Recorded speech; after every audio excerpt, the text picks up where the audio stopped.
देते हैं, सारे संस्कारों को नष्ट कर देते हैं। इसलिए तो आर्यष्टांगी मार्ग में बताया ना, असंस्कारित अस्तित्व को बुद्धत्व कहा है। पढ़ा है ना सब लोगों ने, आप सभी लोगों ने देखा है कि हम असंस्कारित अस्तित्व प्राप्त करना चाहते हैं ताकि हमारा जीवन बुद्धत्व की ओर बढ़ सके, हम बुद्धत्व प्राप्त कर सकते। तो यहाँ परिनिर्वाण को स्कंद निर्वाण कह सकते हैं, क्योंकि जो सिद्धार्थ ने क्लेश है, यानी जो लालच थी, उसे प्रशांति से जीत लिया। लालच को कैसे जीता? प्रशांत, कोई भी दवा डोल नहीं हुए, किसी भी तरह से उनके मन में लालसाएं नहीं जागी, एकदम शांत। जैसे हम कहते हैं ना प्रशांत महासागर, जो एक बहुत बड़ा एशियन महासागर से प्रशांत महासागर बहुत शांत है, वो वहीं से शब्द आया प्रशांत, यानी बिल्कुल हलचल नहीं, बिल्कुल शांत स्थिर। तो यहाँ पर प्रशांत होकर, और फिर दूसरा द्वेष पर उन्होंने मैत्री से विजय पाया, उन्होंने मैत्री पर विजय पाया, और अज्ञान पर उन्होंने प्रज्ञा से प्राप्ति की, और अहंकार पर उन्होंने स्वार्थ हितता से त्याग किया, और चंचलता को उन्होंने जागृति से उस पर विजय पाया। तो हम ये देख रहे हैं कि जो विजयी हैं, वो विजय की जो हरमाड़ा है वो सतत पाते रहे, वो विजय प्राप्त करते लगे। इन सभी चीजों की जो एकाएक ये सारी चीजें नहीं बनी है ना। ठीक से बुद्ध धर्म क्या है?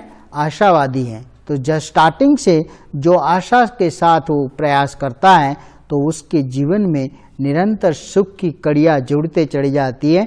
उसी तरह सिद्धार्थ ने अपने पर आशा थी, हमें दूसरों पर आशा नहीं रखनी है, हमें अपने पर आशा रखनी है, यानी विश्वास अपने पे होना चाहिए। जब कोई अपने पर विश्वास से अपना काम करता है, और तो फिर वो आगे ही आगे बढ़ जाता है, तो उसकी आशा सदा सर्वदा जिंदा रहती है। तो अपनी यहाँ मानसिक अवस्थाओं को उन्होंने अपने वश में कर लिया, उसी मानसिक अवस्था से वो कभी विचलित नहीं हुए, और उन्होंने जो भी चाहते थे उसमें परिवर्तन करना सीखा कि आज जो भी दुख है, मुझे उस दुख नहीं चाहिए, इसलिए उसे बदल दो चीजों को। हमारे घर में गंदगी होती है तो हम झाड़ू मार के पोछा लगा के बाहर फेंक देते हैं। तो सिद्धार्थ ने वही तो काम किया, जो अपने अंदर जो बातें थी, गंदी बातें थी, जो दुख देने वाली, उसे झाड़ू लगाया, साफ किया। सारा मन चित्त पर जो धूल छाई हुई थी, उसमें जो कुछ नहीं स्वच्छ दिख रहा था, वो सारा नीट एंड क्लीन किया, तो उन्हें अपना चित्त शुद्ध चित्त मिल गया, यानी बुद्धत्व। तो हमें इस चीजों को सतत, हमें 3 प्रकार से हम चीजों को कर सकते। पहला है कि हमें निरंतर चिंतन करना है। हमारा जीवन अभी ढलान पे है ना, जैसे पहाड़ की ऊंचाई चोटी पर चढ़ जाए और फिर ऊपर तो चढ़ा नहीं जाएगा, तो फिर उतरना ही पड़ेगा ना नीचे, कि चोटी ऊपर बैठे रहेंगे। तो जहां हमें चढ़ना था वहां चढ़ गए, अभी हमारी ढलान है, नीचे उतरना ही है, हमारा ये नेचर का नियम है। तो हम सभी ने निरंतर चिंतन करना है। फिर बार बार गहन विचार करना पड़ेगा, गहराई से हमने अंदर जाकर विचार करने की जरूरत है। फिर एकाग्र होकर शांत चित्त से हमारा चिंतन करना है कि मैंने जीवन में क्या खोया, क्या पाया, उसका सर्वे करना है, उसका टैली करना है, कितना घाटे में गया, कितना मुनाफे में। राम कुमार जी, कितना फायदा लिया और कितना नुकसानी में गया। तो हमें ये हमारे जीवन से सर्वे करना है, हमारे जीवन का टैली करना है। तो यही तो चिंतन है। तो हमें प्रथम प्रशांति का विकास कर सकते हैं, और इससे ही तो हमें भौतिक शरीर के प्रति नफरत करने वाला चिंतन करना चाहिए कि शरीर नश्वर है, एक दिन ढलने वाला। जैसे बच्चा था, जब जन्मा था तो कितना सुंदर प्यारा था, हर एक आदमी आता था, गले लगाता था, चुमिया भरता था। आज कोई बाजू में भी आता है, बदबू मारता है, नहाता नहीं, बूढ़ा हो गया, चल भले चल आगे, दूर है ना, क्या करें। ऐसी बदबू हमारे शरीर से सदा सर्वदा निकलती रहती है। तो ये शरीर नाशवंत है, इसे हमें समझना है। फिर मृत्यु का चिंतन कि आज मैं जिंदा हूं तो कल मैं रहने नहीं वाला हूं, तो आज ही मुझे चिंतन करना है, यानी कुशलता से बनना, ऐसे नासीपास नहीं होना है। आज का जीवन जीते हुए अच्छे से दान पुण्य करना है, लोगों के जितनी मदद हो सकती है, हमें अभी अब अच्छा मौका है तो इसमें हम मदद करें। और अनित्यता का चिंतन करें कि जो कुछ भी हो रहा है वो सदा सर्वदा नित्य नहीं है, जो भी आता है आता है जाता है। जैसे सुबह सूरज निकलता है तो शाम को वो सूरज सुबह निकला था तो शाम तक वहीं थोड़ी रहता है, वो निकलता है, दोपहर होती, दोपहर के बाद ढलान होती, शाम होती और रात को अस्त हो जाता है। उसी तरह हम भी सूरज की तरह है, सुबह निकले यानी जन्म हुआ, दोपहर हुई, हम बड़े हुए, शाम हुई यानी थोड़ा बुढ़ापा आया और रात हुई, मर गए। ऐसा ही जीवन है। तो इस दिन ही हमें रोज सुबह से शाम का जीवन जीते हुए दिखाता है। तो हम सभी ने चिंतन करना है, चिंता नहीं करनी है, याद रखना है, नहीं तो गलत मैसेज लोगे मेरा और दुख में और बढ़ जाओगे। या धम्मचारी जी ऐसी ऐसी बात कर रहे, हमारा तो खाना भी नहीं जा रहा। कहाँ से जाएगा? तुमने उल्टा शब्द ले लिया। चिंता, चिंता नहीं, चिंता से चित्ता जल्दी मिलेगी। चिंता नहीं करनी, चिंतन करना है कि मेरे जीवन में जो कुछ भी मैंने अभी अच्छा नहीं किया उसे अभी अच्छा करने का आज का दिन ही मेरे पास है, तो उसमें अच्छा काम कर लूँ, यही हमारे जीवन का अच्छा होगा। तो इसलिए हमें मैत्री भावना करना है। हमने हमारे लिए करना है, हमारे आसपास परिजनों के लिए करना है, हमारे पास पड़ोस में करना है। सबसे मैत्रीपूर्ण भाव से हमें रहना है कि सबका भला हो, सबका मंगल हो, सबका कल्याण हो। तो हमारे पास द्वेष नाम की कोई चीज नहीं रहेगी। तो मैत्री के विकास जैसे थेम थे मैंने बूंद बूंद से घड़ा जब भर जाता है पानी से, उसी तरह मैत्री का थोड़ा थोड़ा बूंद भरते भरते हमारा द्वेष का जो भरा हुआ कटोरा है ना, ये गुस्सा इसमें ही है, उसमें अगर मैत्री रूपी बूंद बूंद डालेंगे ना तो ये मैत्री से भर जाएगा। और फिर यहाँ से जब भी शब्द निकलेगा लोगों को ठंडक देगा, आनंद देगा, सुख देगा। और फिर प्रज्ञा से के प्रज्ञा प्राप्ति के लिए 12 निदान, यानी जो अभी हम चल रहे हैं ना, प्रतीत्य समुत्पाद के, अविद्या से संस्कार, संस्कार से विज्ञान, विज्ञान से नाम रूप हमने कल देखा। तो ये 12 विज्ञान का चिंतन करना है कि इसकी वजह से ये होता है, इसकी वजह से ये होता है, इसकी वजह से ये होता है। यानी प्रतीत्य समुत्पाद है कि इसके होने से ये होता है, ये नहीं होगा तो ये नहीं होगा। तो इसे समझना है कि ये प्रतीत्य समुत्पाद की वजह से हमारा जीवन चक्र हम ही चलाते हैं, हमारा चलाने वाला कोई नहीं है। तो अहंकार पर उन्होंने विजय प्राप्त किया। जो 6 धातु हमने कल 6 धातु भी देखा था ना, पृथ्वी, आप, तेज, वायु, अवकाश और विज्ञान। तो ये 6 धातु का हमने चिंतन करना है कि इसमें जो पृथ्वी धातु है वो मैंने उधार ली है ना, हमारी तो है नहीं ना। बाहर से रोज खाना कहाँ से खाते हो? पृथ्वी में पैदा होता हुआ खाना खाते, मतलब पृथ्वी को लेते, कनक, सब्जी, भाजी, जो दालें, सब कुछ जमीन में पैदा होता है। तो जमीन से निकली हुई चीज हम लेते हैं, इसीलिए हमारा शरीर भी जमीन जैसा ठोस बनता है ना, पृथ्वी। फिर आप मतलब पानी, जो पानी हम पीते बाहर से, पानी हम थोड़ी घर से लाए थे, ऊपर से आया, तब हम पानी भी वहीं से पृथ्वी से लेते, जहां से लेते हैं उसी को फिर हम व्यस्त कर देते। तो ये 6 धातुओं का चिंतन। हवा भी हम सांस के द्वारा बाहर से लेते हैं और बाहर से फोकट की लेते हैं, उसका कोई चार्ज नहीं है, लेकिन वो हमें यूज करने के लिए फ्री में मिली है, तो उसका अच्छा यूज कर लेना। वायु और तेज रोशनी है, जैसे अभी आंखों का नंबर आ गया, चश्मा लगा के फिर से आंखा फाड़ फाड़ के टीवी के सामने टीवी देखते रहते, लेकिन अंदर जो चल रहा है वो अपना टीवी नहीं देखते, दूसरे का टीवी देखने में हमें मजा आता है। इसलिए हम टीवी में सीरियल पे सीरियल, सीरियल पे सीरियल, सीरियल पे सीरियल, मजा आ रहा है। सास कभी बहू थी, बहू अभी सास बनी है, अब देखो उसका नाटक, है ना। इसी तरह से हम सीरियल देखते रहे, लेकिन अपनी सीरियल जो चल रही है उसे हम नहीं देख रहे। तो हमें यहाँ पर इस तरह से जो चंचलता है उससे आनापान सती से, यानी अपने आप को जो अस्थिर है उसे एकाग्र होना है। तो आनापान सती से सिद्धार्थ ने अपने आप को ठीक किया।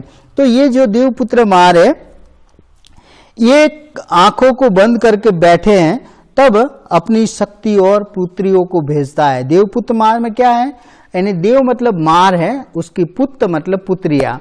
तो जब सिद्धार्थ देख रहे हैं तो उसकी पुत्रिया है ना सज धज के निकलती है और वहां से नाच करती है, लेकिन सिद्धार्थ क्या करता है, उसे इग्नोर कर देते। देखना अध खुली आंखों से, अरे कोई आए जाए क्या फर्क पड़ता है, साधु तो चलता भला, उसने अपने काम पे लगे रहे। सिद्धार्थ ने अर्ध खुली आंखों से अपनी एकाग्रता को बनाए रखा। और देवपुत्र मार यानी देव की जो पुत्रिया थी मार की, वो डांस करती करती थक गई और वहां से चली गई। सिद्धार्थ ने उसे भी इसी तरह से हिलाया।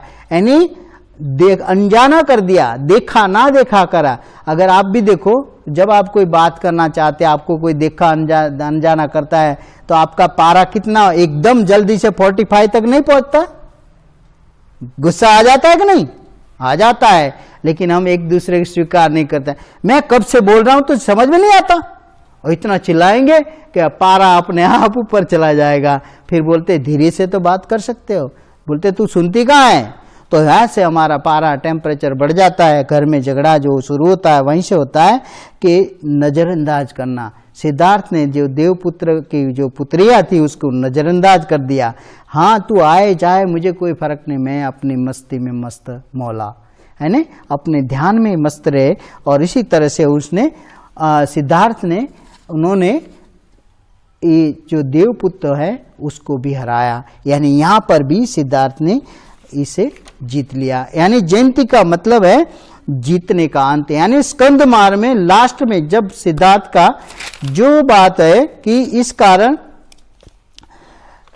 जो आगे चलते हुए जयंती जैसे जैसे जय पाते गए वैसे वैसे वो अपने आप को देखते रहे कि हाँ, ये श्रेष्ठता बढ़ाकर दूसरों को पीछा करना यही एक उच्चतम अवस्था है। नहीं, जैसे जैसे आप जो चीज प्राप्त करना चाहते हो, अगर आपका सतत प्रयास है तो आप श्रेष्ठतम से श्रेष्ठ अवस्था की ओर जा सकते हैं। लेकिन उच्चतम प्रयास अपना होना चाहिए। हमारे प्रयास कैसे? क्षणिक प्रयास है। हमारे प्रयास कैसे? सांसारिक प्रयास है। इस तरह से हम संसार को साइड में नहीं रखते, लेकिन संसार लेकर बैठते हैं, इसलिए हमारा उच्चतम प्रयास की ओर हम नहीं जा पाते। तो यहाँ पर आध्यात्मिक गुणों से जो नैतिक और आध्यात्मिक गुणों का जो बढ़ावा करता है वो इस तरह के मार्ग को हरा देता है।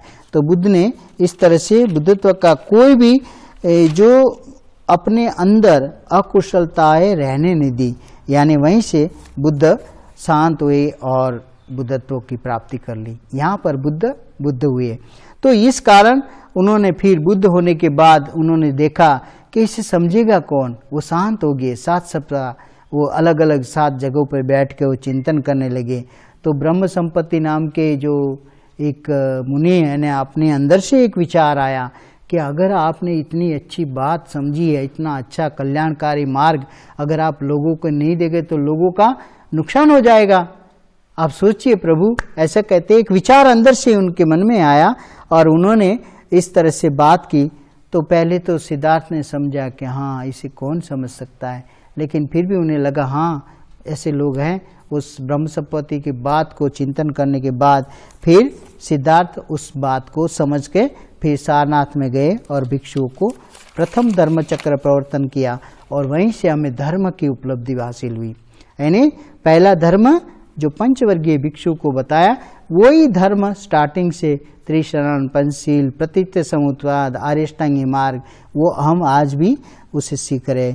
जिस तरह जंगल से बाहर निकलने के लिए कष्ट उठाना पड़ता है, उसी प्रकार संसार रूपी जंगल से बाहर आने के लिए ज़्यादा मेहनत की ज़रूरत है। ये संसार रूपी जंगल है, उसमें हम भटक गए हैं, है ना। कहाँ कभी परिवार में, कभी बेटे में, कभी बेटी में, कभी धंधे में, कभी दौलत में, कभी अपने पति में या अपने दुख दर्दों में हम भटक गए। तो हमें यहाँ से निकलना है, तो हमारे पास संसार से बाहर निकलने का उच्चतम मार्ग बताया जिसे कहते हैं आर्य अष्टांग मार्ग। भगवान बुद्ध ने उसी बात को अगर कोई सही ढंग से 100% अगर आचरण करता है तो वो इसी जन्म में इस तरह के मुक्ति पा सकता है। तो ये आर्य अष्टांगिक मार्ग हम सभी ने समझना है। अगर अष्टांग मार्ग पर नहीं चलेंगे तो सिर्फ हम उत्सव मनाते रहेंगे, है ना। जैसे आज बहुत सारे लोग तीसरी मीटिंग आज लंबा कर दिया मैंने आज। अच्छा है, लोग ज्वाइंट रहे, ज्वाइंट है। 1 घंटा हो गया है अभी। ओ चल जा महाराज।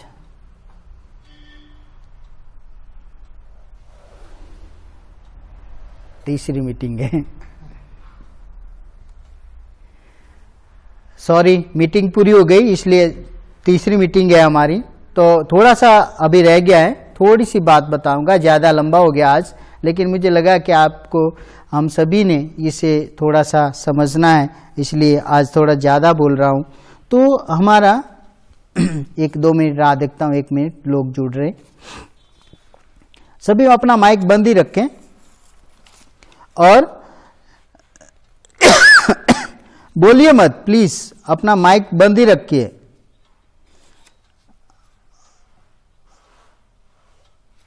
चौहान सर अपना माइक बंद करो। चौहान सर अपना लाल बटन दबाइए प्लीज।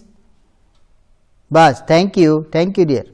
तो हम सभी ने अगर अष्टांग मार्ग पर हम नहीं चलेंगे तो हम अक्सर ऐसे उत्सवों मनाकर ही रह जाएंगे और उत्सव प्रिय हो जाएंगे, सिर्फ नाम के वास्ते कि आज बुद्धा जयंती आई तो बुद्ध को फुलहार चढ़ा दो, खीर बना लो। बुद्ध खीर खाएंगे क्या? हम अपना ही पेट भरेंगे, अपने लिए करेंगे। तो ऐसा काम बुद्ध ने नहीं बताया कि आपने अपना डेवलपमेंट हेतु उसी दिन आप खीर भी ना खाओ, खाना भी ना खाओ, पूरे दिन एकांत में ध्यान करो, तब बुद्ध जयंती मनाया। ऐसा हमें समझना चाहिए। हम सभी ने ध्यान में ज़्यादा समय देना है, हमारा चिंतन करना है, हमारा मनन करना है कि मैं कहाँ तक पहुँचा हूँ और किस जगह पे आज मैं खड़ा हूँ। एक बौद्ध होने के नाते मैंने क्या हासिल करना चाहिए था और क्या हासिल किया है और क्यों नहीं कर पाया, उस पर हमें गंभीरता से चिंतन करने की ज़रूरत है। अगर हम आंतरिक उत्सव का महत्व ज़्यादा देंगे तो हमारा ध्यान नहीं होगा, हमारी स्टडी नहीं होगी, हमारा कल्याण मित्रता नहीं होगा, चिंतन मनन नहीं होगा। तो हमें आंतरिकता में जाने की ज़रूरत है, आंतरिक को महत्व देना। ये चीज़ें करके कि ध्यान करें, रोज़ 40-50 मिनट सुबह करें, फिर दोपहर में टाइम मिलता है दोपहर में करें, शाम को मिलता है शाम में करें। स्टडी करें, कोई किताब मत पढ़ो, अपने जीवन से जो भी आपके मन में कामचंद आता है, विचार आता है, अहंकार है, राग है, द्वेष है, तृष्णा है, उसी को काट छाट करो कि हाँ राग है उसे हटाओ, द्वेष है उसे हटाओ, अहंकार है उसे हटाओ। तो हम अपना ही स्टडी करना है और चिंतन मनन से हमें उस चीज़ का निष्कर्ष निकालना है। यानी जैसे दही से बलौने से हम मक्खन लेते हैं और फिर उसका एंजॉय करते हैं, उसी तरह मक्खन रूपी बुद्धत्व की ओर हमें जाना है। तो हमें बुद्ध गुणों की पूजा करनी है रोज, है ना। ये करते हुए भी हम रोज बुद्ध गुणों की पूजा कर सकते हैं और उनके जो रोजाना पूजा वंदना है यानी उनमें उनके गुण हैं, वो गुण हम जब पूजा करेंगे यानी याद करेंगे तो हमारे पास हमें उसे प्राप्त करने हेतु हमारा प्रयास आगे जाएगा। तो जयंती का मतलब यानी तो लास्ट में जब सिद्धार्थ भगवान बुद्ध अपना शरीर छोड़ते हैं तब स्कंद छूटता है, तब तक वो स्कंद रहता है। स्कंद मार्ग जब बुद्ध का महापरिनिर्वाण होता है तब वो लास्ट में जब बुद्ध महापरिनिर्वाण होते तब वो स्कंद मार्ग को हराते हैं।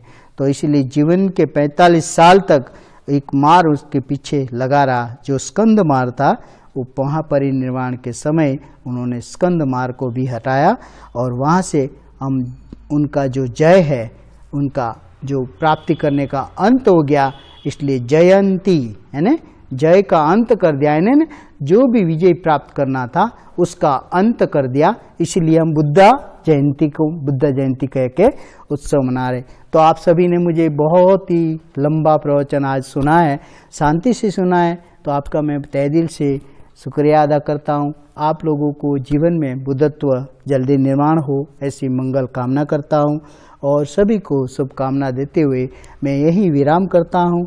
जय भीम, नमो बुद्धाय, साधु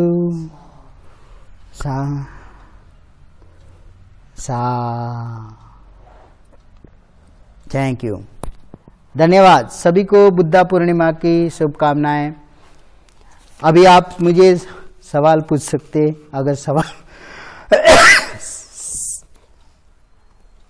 आपस में ना बोलिए प्लीज अंदर, और मेरे से बात कर सकते जिनको बात करना है। मैंने सभी को खुला रखा है, लॉक नहीं किया मैंने किसी को भी।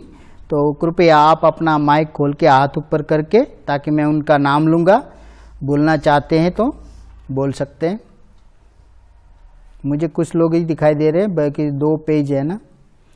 बोलिए, पहले पेज में से कौन बोलना चाहेंगे? आज हमारे साथ में प्रज्ञा रश्मि जी हैं, ब्रह्मचारी प्रज्ञा रश्मि जी उपस्थित हैं।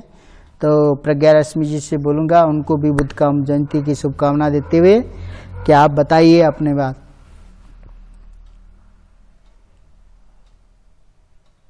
जय भीम।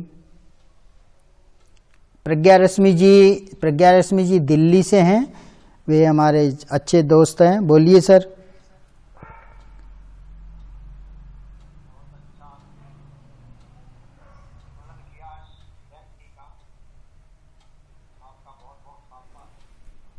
आपका भी।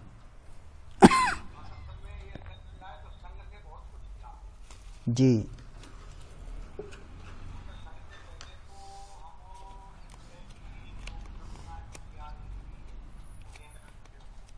जी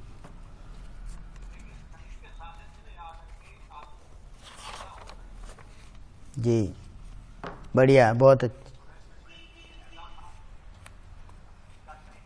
जी